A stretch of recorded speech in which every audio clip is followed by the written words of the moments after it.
Hello ಎಲ್ಲರಿಗೆ ನಮಸ್ಕಾರ. ಇವತ್ತು ಆಕ್ಸಾನ್ NFT ಇದರ ಬಗ್ಗೆ ಸ್ವಲ್ಪ ಮಾತಾಡುವ. ಈ ಅಪ್ಲಿಕೇಶನ್ ಲಾಂಚ್ ಆಗಿದ್ದು ಮೇ ಮಂತಿನಲ್ಲಿ. ಇದು ನಿಮಗೆ ಪ್ಲೇಸ್ಟೋರಲ್ಲಿ ಸಹ ಸಿಗ್ತದೆ. ಇದನ್ನು ಬೇಕಿದ್ರೆ ಲೈವ್ ಆಗಿ ಇನ್ನೊಮ್ಮೆ ತೋರಿಸ್ತೇನೆ. ಆಕ್ಸಾನ್ NFT ಅಂತ ಸರ್ಚ್ ಮಾಡಿದ ಕೂಡಲೇ ನಿಮಗೆ ಇಲ್ಲಿ ತೋರಿಸ್ತದೆ. ಓಕೆ ಇದು ಒಂದು. ನೆಕ್ಸ್ಟ್ ಏನಂದರೆ ಇದರಲ್ಲಿ ನಿಮಗೆ ಬಂದು ಇನ್ಕಮ್ ಹೇಗೆ ರಿಸೀವ್ ಮಾಡೋದಂತ ಗೊತ್ತಿಲ್ಲದಿದ್ದರೆ ಮೊದಲಿಗೆ ಎಂತ ಮಾಡಬೇಕಂದ್ರೆ ರೀಚಾರ್ಜ್ ಮಾಡಬೇಕು. ರೀಚಾರ್ಜ್ ನಿಮಗೆ ಎಷ್ಟು ಬೇಕೋ ಅಷ್ಟು ಮಾಡ್ಕೊಳ್ಳಿ. ನೆಕ್ಸ್ಟ್ ಇದಾದ ನಂತರ VIP ಲೆವೆಲ್ ಕ್ಲಿಕ್ ಮಾಡಬೇಕು. ಇಲ್ಲಿ ಅಪ್ಗ್ರೇಡ್ ನೌ ಅಂತ ಕೊಡಬೇಕು. ಅದಾದ ನಂತರ ರಿಸರ್ವೇಷನ್ ಬರಬೇಕು. ಇಲ್ಲಿ ಬಾಲ್ ಅಂತ ಕಾಣ್ತದೆ. ಇದನ್ನು ಕೊಟ್ಟಾದ ಮೇಲೆ ಇಲ್ಲಿ ಲಿಸ್ಟ್ ಫಾರ್ ಸೇಲ್ ಅಂತ ಕೊಡಬೇಕು. ಇದನ್ನು ನೀವು 5 ಟೈಮ್ಸ್ ಮಾಡಬೇಕು. 5 ಟೈಮ್ಸ್ ಮಾಡಿದ ಕೂಡಲೇ ನಿಮಗೆ ಇಲ್ಲಿ ಇನ್ಕಮ್ ಆ್ಯಡ್ ಆಗ್ತದೆ. ಮೇಲೆ ನೋಡ್ಬೋದು ಟುಡೇಸ್ ಇನ್ಕಮ್ ಆ್ಯಡ್ ಆಯಿತು. ಹಾಗೆ 5 ಸಲ ಮಾಡಬೇಕು.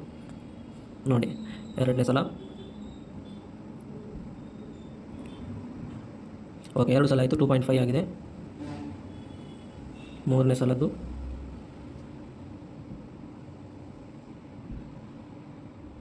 ಓಕೆ, 3 ಸಲ ಆಯಿತು. ಈಗ 4ನೇ ಸಲ. ಓಕೆ, 4 ಸಲ ಆಯಿತು. ಸೆಲ್ ಹೊಡೆದು. ಓಕೆ, ಲಾಸ್ಟ್ 1 ಸಲ. Okay, last. ಈಗ ನೋಡ್ಬೋದು ನೀವು ನಂದು ಟುಡೇಸ್ ಇನ್ಕಮು ಎಷ್ಟಾಗಿದೆ ಅಂತ ನೋಡಿ. $6.85 ಅಂದರೆ ಇಂಡಿಯನ್ ರುಪೀಸಲ್ಲಿ ಅಪ್ರಾಕ್ಸಿಮೇಟ್ಲಿ $685.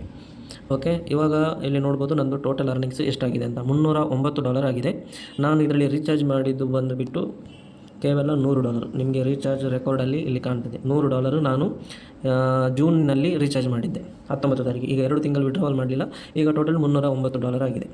ಇದರಲ್ಲಿ ಫಸ್ಟಿಗೆ ಮಾಡಬೇಕಾದ್ರು ಬೈಂಡ್ ಗೂಗಲ್ ಅಂತ ಇದೊಂದು ಸೆಟ್ಟಿಂಗ್ ಮಾಡಿ ಆದಮೇಲೆ ಮತ್ತು ನಿಮ್ಮದು ಎಂಥ ಆಧಾರ್ ಕಾರ್ಡ್ ವೆರಿಫಿಕೇಷನನ್ನು ಸೆಟ್ಟಿಂಗ್ ಕ್ಲಿಕ್ ಮಾಡಬೇಕು. ಈ ಆ್ಯಪ್ ಇದು ಲಿಂಕನ್ನು ಡಿಸ್ಕ್ರಿಪ್ಷನಲ್ಲಿ ಕೊಟ್ಟಿರ್ತೇನೆ. ಮತ್ತು ಯಾರಿಗಾದರೂ ಬೇಕಿದ್ದರೆ ಜಾಯಿನ್ ಮಾಡ್ಕೊಳ್ಳಿ. ಮಿನಿಮಮ್ ಬಂದುಬಿಟ್ಟು $30 ಮತ್ತು ವಿಡ್ರಾವಲ್ ಬಂದುಬಿಟ್ಟು $10 ವಿಡ್ರಾವಲ್. ನೀವು $10ಗಿಂತ ಕಮ್ಮಿ ಮಾಡಿದರೆ $2 ಟ್ಯಾಕ್ಸ್ ಕಟ್ ಆಗ್ತದೆ. ಈ ಆ್ಯಪ್ ಇದು ಲಿಂಕನ್ನು ಡಿಸ್ಕ್ರಿಪ್ಷನಲ್ಲಿ ಕೊಟ್ಟಿರ್ತೇನೆ. ಮತ್ತು ಟೆಲಿಗ್ರಾಮ್ ಚಾನಲನ್ನು ಮರೆಯದೆ ಜಾಯಿನ್ ಮಾಡ್ಕೊಳ್ಳಿ. Thank you.